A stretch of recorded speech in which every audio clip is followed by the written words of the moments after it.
Catherine Bernardo at Andrea Brillantes inunfollow ang isa't isa. Ibinahagi ng talent manager-vlogger na si Ogie Diaz ang post na ito matapos mapansin ng netizens na in-unfollow ng aktres na si Andrea Brillantes ang kapwa-kapamilya star na si Catherine Bernardo. Nagsimula ang unfollowing issue sa mga tsismis na hiwalay na si Catherine at ang boyfriend nitong si Supreme Idol Daniel Padilla. Nasangkot si Andrea sa isyong ito dahil di umano, may lihim na pagkikita sila ng aktor. Inakusahan ang nakababatang aktres bilang third party sa napapabalitang breakup.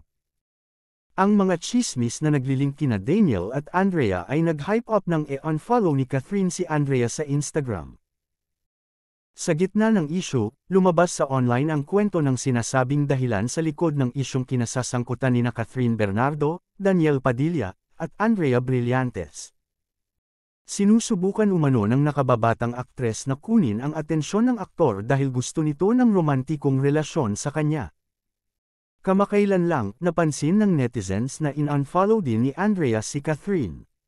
Kasunod ng unfollow ang issue na ito, ibinahagi ni Ogie Diaz ang post na ito na nakakuha ng atensyon ng online community.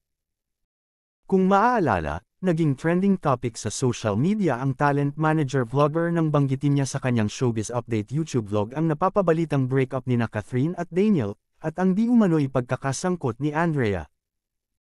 Si Ogie ay tinaguriang fake news peddler ng mga tagahanga ng tatlong kapamilya stars. Matapos niyang ipagtanggol ang kanyang disclaimer statement na hindi pa kumpirmado ang tsismis na ito, humingi ng paumanhin ang talent manager-vlogger.